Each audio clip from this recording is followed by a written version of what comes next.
Hi అండి. ఈరోజు గోంగూర పచ్చడి చేసుకుందామా? చూసారు కదా! ఈ విధంగా ఒక కట్ట గోంగూరను తీసుకోండి, కడిగి పెట్టుకోండి.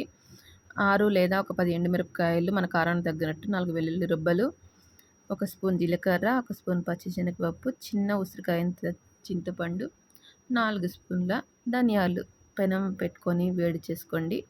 ఇప్పుడు ఆయిల్ పోసుకొని కడాయిలో ఈ చూపించిన విధంగా ఈ ఎండుమిరపకాయలు, పోపు దినుసులు ఇవన్నీ చక్కగా మనం నూనెలో వేయించుకోవాలండి. అంతే, చాలా సింపుల్ వేలో గోంగూర పచ్చడి చేసుకుందాం. హలో! చూసారు కదండీ! This is Satya. Welcome to my channel Kakka Muttai. చాలా సింపుల్ వేలో చేసుకుని గోంగూర పచ్చడి. ఇప్పుడు కడిగి పెట్టుకున్న ఈ గోంగూరని మనం అదే ఆయిల్లో వేసుకొని చక్కగా వేయించుకోవాలండి. ఈ ఆయిల్లోనే మగ్గించుకోవాలి. కడిగాము కాబట్టి కొంచెం వాటర్ అనేది ఉంటుంది. ఆ వాటర్లోనే అది ఉడికిపోతుంది. గోంగూర చాలా తొందరగా మగ్గిపోతుందండి. చూసారు కదా! ఈ విధంగా ఇంకొంచెం వాటర్ ఉంది. ఆ వాటర్ అంతా కూడా డ్రై అయిపోయి ఆయిల్ తేలేలా మనం స్లోగా చిన్న మంట పైన మనం గోంగూరని మార్చుకోవాలండి. ఈ వేయించుకున్న పోపు దినుసులంతా మిక్సీలో వేసి ఈ విధంగా మిక్సీ పట్టుకొని ఇప్పుడు ఒక స్పూన్ సాల్ట్‌ని యాడ్ చేసుకున్నానండి. మొత్తం ఆయిల్ అంతా తేలేలాగా ఇలా ఈ విధంగా గోంగూర ఉడికాక దీన్ని కూడా వేసుకొని ఒక చిన్న పల్స్ ఇచ్చుకుందామండి. అంతే, గోంగూర పచ్చడి చాలా సింపుల్‌గా రెడీ చేసుకోవచ్చు. టేస్ట్ చాలా బాగుంటుంది.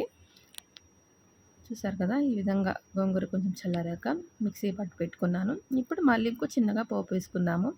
అదే కడాయిలో ఇంకొంచెం ఆయిల్ వేసుకొని 2 స్పూన్స్ ఆయిల్ వేసుకొని చిన్న ఉల్లిపాయలు ఉంటాయి కదండీ! సాంబార్లో వేస్తాము.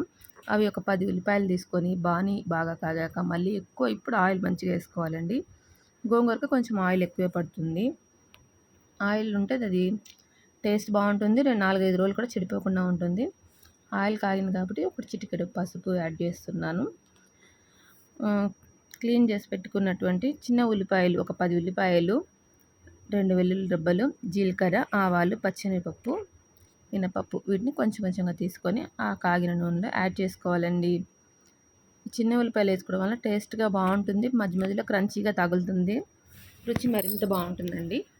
చిన్న ఉల్లిపాయలు లేకపోతే ఒక పెద్ద ఉల్లిపాయ కూడా ఒక సన్నగా చీలికల్లా చేసుకొని కొంచెం దోరగా వేయించి పెట్టుకోవచ్చు. ఈ టైంలో ఒక కరివేపాకు రెమ్మ, ఒక 2 ఎండుమిరపకాయలు యాడ్ చేసుకోవాలండి.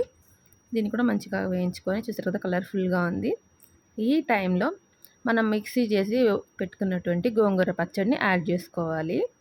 యాడ్ చేసుకొని మంచిగా ఆయిల్ అంతా దానికి బాగా పట్టేలాగా బాగా మిక్స్ చేసుకుంటే ఈ ఆయిల్ అంతా సరిపోతుంది దానికి కంప్లీట్గా. చూడండి కావాలంటే లాస్ట్కి ఇదిగోండి ఈ విధంగా మంచిగా డెకరేట్ చేసాను చూడండి, బాగుంది కదా! వేడి వేడి అన్నంలో 2 స్పూన్ల గోంగూర పచ్చడి వేసుకొని చక్కగా నెయ్యి వేసుకొని తింటే అమోఘమండి. Okay, bye.